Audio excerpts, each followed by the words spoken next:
ఉన్న బంగారాన్ని విడిపించి ఆ రోజు ఆన్లైన్ రేటుకే మేము కొంటాం. Sharma gold company. నమస్కారం, సుమన్ టీవీకి స్వాగతం. అక్టోబర్ మాసం ద్వాదశ రాశుల వారికి జాతకరీత్యా ఏ రకంగా ఉండబోతుంది, నవగ్రహాల సంచారం ద్వాదశ రాశుల్లోని ఏ రకంగా జరుగుతుంది, దానివల్ల ఎలాంటి ఫలితాలు ఉంటాయి, అలాగే ఎటువంటి పరిహారాలను పాటించుకోవాలి, ఈ అంశాలను తెలియజేసేందుకు మనతో పాటు ఉన్నారు ప్రముఖ జ్యోతిష్య శాస్త్ర పండితులు, జ్యోతిష్య రత్న, జ్యోతిష్య చక్ర వైభవ నిపుణ డాక్టర్ రాళ్లపల్లి రవికుమార్ గారు. గురుగారు నమస్కారం. నమస్కారం. గురుగారు, మొదటగా ద్వాదశ రాశుల్లో నవగ్రహాల సంచారం ఎలా ఉందో తెలియజేస్తారా? శరదిందు సమాకారే పరబ్రహ్మ స్వరూపిణి వాసరాపీఠ నిలయే సరస్వతి నమస్తుతే. సుమన్ టీవీ ప్రేక్షకులకు నమస్కారం. ముందుగా ఈ అక్టోబర్ నెలలో ద్వాదశ రాశుల్లో నవగ్రహాలు ఎక్కడెక్కడ ఉన్నాయో ఇప్పుడు మనం తెలుసుకుందాం. ముందుగా రవి వచ్చి మనకి తులారాశిలో ఉన్నారు, అలాగే కుజుడు మనకి మిథున రాశిలో ఉన్నారు, అలాగే గురువు మనకి వృషభ రాశిలో ఉన్నారు, శని మనకి స్వస్థానమైన కుంభరాశిలో ఉన్నారు, అలాగే బుధుడు వచ్చి మనకి తులారాశిలో ఉన్నారు, అలాగే కేతు మనకి కన్యారాశిలో ఉన్నారు, అలాగే శుక్రుడు వచ్చేసి మనకి వృశ్చిక రాశిలో ఉన్నారు. ఈ నవగ్రహాల సంచారం అంతా కూడా మనకి ఈ అక్టోబర్ నెలలో ఇలా కొనసాగుతాయని చెప్పు. గురువుగారు, అయితే ఈ ద్వాదశ రాశుల్లో సంచరిస్తున్నటువంటి ఈ నవగ్రహాల సంచారం ప్రకారం మేషరాశి వారికి అక్టోబర్ మాసం ఎలా ఉండబోతుంది? తప్పకుండా. మేషరాశి అనగానే మనకి అశ్విని 1, 2, 3, 4 పాదాలు, భరణి 1, 2, 3, 4 పాదాలు, కృత్తిక 1వ పాదం మేషరాశిలోకి వస్తుంది. మేషరాశి వారికి సాధారణంగా అంటే ఎప్పుడు ఎవరు చెప్పుకున్నా కూడా గోచారమే చెప్పుకోవాలి. జాతకం వేరు, గోచారం వేరు. జాతకంలో ఏంటంటే మనకి చదువు ఉందా లేదా, అలాగే ఉద్యోగం ఉందా లేదా, వివాహం అవుతుందా లేదా, సంతానం ఉందా లేదా, గృహ వాహన యోగం ఉందా లేదా, ఇవన్నీ జాతక ప్రకారం చెప్పుకుంటాం. సో జాతక ప్రకారం ఎంత చెప్పుకున్నా కూడా ఖచ్చితంగా ఒక సమయాన్ని ఉంటుంది. వివాహం ఉందనుకోండి 25 ఇయర్స్ నుంచి 30 ఇయర్స్ లోపల అవుతుందా, అలాగే ఉద్యోగం ఉందనుకోండి 23 నుంచి 28 లోపల మంచిది వస్తుందా, ప్రమోషన్ ఎప్పుడు వస్తుంది, ఇలాంటి ఫారెన్ టూర్ కానీ విజిట్స్ కానీ అయితే ఏవి జరగాలన్నా కూడా గోచారీత్యా చెప్పాలన్నమాట. అక్కడ జాతకంలో ఎంత బాగున్నా కూడా మహర్దశ అంతర్దశ అక్కడ మ్యాచ్ అవ్వాలి. అలాగే ఇక్కడ గోచారీత్యా కూడా గురుబలం ఖచ్చితంగా ఉండాలి. మళ్ళీ దీనికి శని బలం, రాహు, కేతుల బలం అవసరం లేదండి. శుభాలు ఏం జరగాలన్నా కూడా గురుబలం ఇంపార్టెంట్. ఆ గురువు అనేవాడు మన రాశి నుంచి 2, 5, 7, 9, 11 స్థానాల్లో ఎప్పుడు వస్తారు, వాడు వచ్చాడంటే కనుక ఒక సంవత్సర కాలం అంతా అక్కడే ఉంటారు.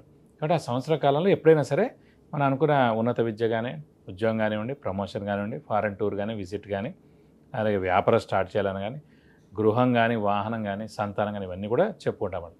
కాబట్టి మెయిన్ ముఖ్యంగా చూసుకోవాల్సింది గోచారం.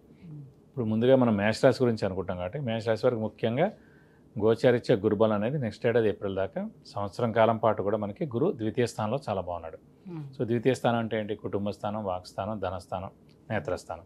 సో కుటుంబం ఏర్పడుతుంది అంటే వివాహం అవడం అనమాట. సో అలాగే నేత్రస్థానం అంటే నేత్రం అంటే కళ్ళు ప్లస్ ఆరోగ్యం చాలా బాగుంటుందని. అలాగే ధనస్థానం అయింది. ధనస్థానం అంటే ధనానికి ఏ ఇబ్బంది లేకుండా ఉంటుంది. కొంతమంది అనుకుంటూ ఉండొచ్చు అదేంటి ప్రతిసారి మేషరాశి వారు చాలా బాగుంది. ఇప్పుడు ఎంత బాగుందని కూడా ఫస్ట్ ఆఫ్ ఆల్ మనం హార్డ్ వర్క్ చేయాలండి, బాగా చదువుకోవాలి. ఇప్పుడు బాగా చదువుకుంటేనే మంచి ఉద్యోగం వస్తుంది.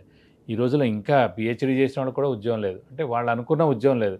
సో దీనికి మళ్ళీ అంటే ఈ 4 గ్రహాల సంచారం కాకుండా మిగతా 3 గ్రహాలు ఏవైతే మెయిన్ ఉన్నాయో, కొన్ని గ్రహాలు 4 గ్రహాలు 5 గ్రహాలు ఉంటాయి ఇంకా కదా, గ్రహాలు ఇంకొక 5 గ్రహాలు ఉన్నాయి.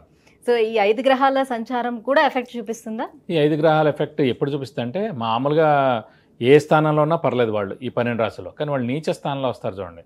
ఉదాహరణకి ఇప్పుడు రవి నీచలో ఉంటాడు అక్టోబర్ 15 to నవంబర్ 15. సో ఈ రవి యోగకారకుడు ఎవరికి అవుతాడు? వృశ్చిక రాశి వారికి కానివ్వండి, లేదంటే ధనుసు రాశి వారికి కానివ్వండి. సో వాళ్ళకి ఎఫెక్ట్ చూపిస్తారనమాట.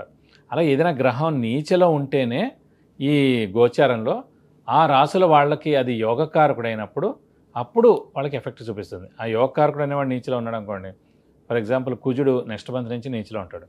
సో అప్పుడు మీన రాశి వారికి కానివ్వండి, కర్కాటక రాశి వారికి కానివ్వండి, సింహరాశి వారికి కానీ చాలా ఎఫెక్ట్ ఉంటుంది. ప్రస్తుతం అక్టోబర్ 15 to నవంబర్ 15 రవి నీచలో ఉంటాడు. సో ధనుసు రాశి వారికి కానివ్వండి, వృశ్చిక రాశి వారికి కానీ వీళ్ళకి చాలా ఎఫెక్ట్ ఉంటుంది అన్నమాట. ఓన్లీ నీచలో ఉన్నప్పుడే ఇబ్బందులు ఎక్కువగా ఉంటాయి మిగతా 5 గ్రహాలు. కానీ ఈ మెయిన్ 4 గ్రహాలు గురువు, శని, రాహు, కేతువులు వీళ్ళు మటుకు మెయిన్ సంచారం. ఎందుకంటే ఏడాది పొడుగునా అదే రాశిలో ఉంటారు కాబట్టి వాళ్ళ ఎఫెక్ట్ ఎక్కువగా ఉంటుంది. వీళ్ళు కనుక నీచలో ఉంటే మటుకు ఆ ఏడాదంతా చాలా సఫర్ అవ్వాల్సి వస్తుంది. అలా ఒక రాశి నుంచి ఈ ఏవైతే ఈ గ్రహాలు నేను చెప్పిన గురువు, శని, రాహు, కేతువులు ఉన్నారో వాళ్ళు కనుక సరైన ప్లేస్లో లేరనుకోండి, అంటే మనకి 6, 8, 12 స్థానాలు కొన్ని ఉంటాయి, అవి దుస్థానాలు అంటారు. వాటిలో ఉంటే కనుక సరిగ్గా పనిచేయదు. లైక్ గురువు 2, 5, 7, 9, 11లో ఉంటేనే బాగా పనిచేస్తుంది. శని ఉంది అనుకోండి 3, 6, 11. అలాగే రాహు కానీ కేతు కానీ 3, 6, 11. ఈ స్థానాల్లో ఉంటే కనుక అప్పుడే పనిచేస్తాయి అవి. లేకపోతే అంత పనిచేయవు. వేరే ప్లేసెస్లో ఉన్నాయనుకోండి మంచి ఎఫెక్ట్ ఇవ్వదన్నమాట.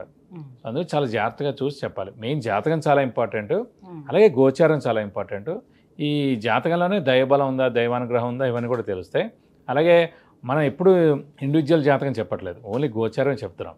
కానీ ఇండివిజువల్ జాతకం మనం దీన్ని అన్వయించుకుని వాళ్ళు ఒక మంచి ఆస్ట్రాలజర్ దగ్గరికి వెళ్ళి నిజంగా ఏం నడుస్తుంది, వివాహ సమయం ఉందా లేదా, సంతాన సమయం ఉందా లేదా, ప్రమోషన్ అయినా వచ్చేందుకు అవకాశం ఉందా, ఫారెన్కి వెళ్ళేందుకు మంచి సమయం, ఇవన్నీ మళ్ళీ అక్కడ కనుక్కోవాలి.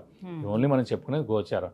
అంటే 100లో 50% జరగచ్చు, 50% జరగకపోవచ్చు. మిగతా 50% జరగకపోవడం గల కారణం మటుకు జాతకం వాళ్ళ ఇండివిజువల్ జాతకంలో గ్రహాలు ఎలా ఉన్నాయండి. గురుగారు, మరి మేషరాశి వారికి ఈ మాసం సంతానం కలిగేందుకు ఎంతవరకు అవకాశం? అంటే మనకి ద్వితీయ స్థానంలో మనకి గురువు ఉన్నారు. సాధారణంగా గురువే సంతాన కారకుడు అండి. మనకి శుభ ప్లేస్లో ఉన్నాడు కాబట్టి ఖచ్చితంగా మీకు దైవబలం, దైవానుగ్రహం బాగుంది. అలాగే గురువే సంతాన కారకుడు కూడా ఏ మనిషికైనా అవుతాడు కాబట్టి ఖచ్చితంగా ఇది సరైన సమయం అండి. మీరు ప్రయత్నిస్తే కనుక మీరు ఖచ్చితంగా ఇది సరైన సమయం కాబట్టి 100% పుట్టేందుకు అవకాశాలు ఎక్కువ ఉన్నాయి. లేదంటే కన్సీవ్ అవడానికి అవకాశాలు ఎక్కువ ఉన్నాయి. ఏదైనా సరే నెక్స్ట్ ఏడాది ఏప్రిల్ మే లోపల ఖచ్చితంగా కన్సీవ్ అవ్వడం కానీ అంటే సంతానం కలగడం కానీ గ్యారంటీగా ఉంటుంది. వివాహ ప్రయత్నాలు ఫలిస్తాయంటారు. సేమ్ అదే వీరికి కూడా ద్వితీయ స్థానంలోనే కుటుంబ స్థానం అన్నాం. కుటుంబ స్థానం అంటే ఒక కుటుంబం ఏర్పడడం అనమాట. వివాహం ద్వారా ఒక కుటుంబ వ్యవస్థ ఏర్పడుతుంది. కాబట్టి ఖచ్చితంగా మీరు గట్టిగా ప్రయత్నిస్తే ఏదైనా సరే మానవ ప్రయత్నం చాలా ఇంపార్టెంట్. అంటే పట్టుదల అనేది చాలా ఉందనుకోండి, ఖచ్చితంగా అది పని అయి తీరుతుంది. అందుకే హార్డ్ వర్క్ 95% ఉండాలి. మిగతా 5% ఈ లక్ కానివ్వండి, దైవబలం కానివ్వండి, దైవానుగ్రహం. కానీ 5% హార్డ్ వర్క్ చేసి 95% దైవబలం, దైవానుగ్రహం రావాలంటే చాలా కష్టం. అంత ఈజీగా రాదు. వచ్చినా కూడా మళ్ళీ పడిపోతుంది, మళ్ళీ మొదటికి వచ్చేస్తాం అన్నమాట.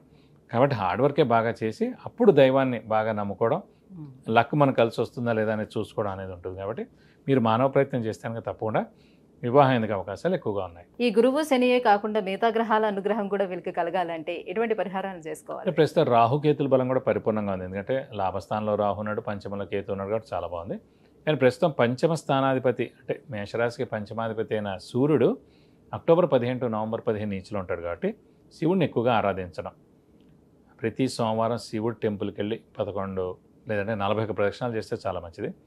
అలాగే వీలైతే కనుక శివుడికి సంబంధించిన అష్టోత్తరం ఏదైనా సరే రోజు చదువుకుంటే కనుక చాలా మంచిది. ఈ పరిహారాలు చేస్తే కనుక మీకు అన్ని విధాలా మంచి చేకూరుతుంది. విద్య, ఉద్యోగం, వివాహం, విదేశీయానం, సంతానం, ఆరోగ్యం, ఐశ్వర్యం ఇలా వీటన్నిటి గురించి తెలుసుకోవాలంటే కింద స్క్రోల్ అవుతున్నటువంటి నెంబర్లకి కాల్ చేసి లేదంటే మెసేజ్ చేసి గురువుగారి అపాయింట్మెంట్ పొందవచ్చు. గురుగారు, ఈ అక్టోబర్ మాసం మేషరాశి వారికి ఎలా ఉండబోతుంది, ఎటువంటి పరిహారాన్ని పాటించుకోవాలి, ఈ విషయాన్ని తెలియజేసినందుకు ధన్యవాదాలు. నమస్కారం.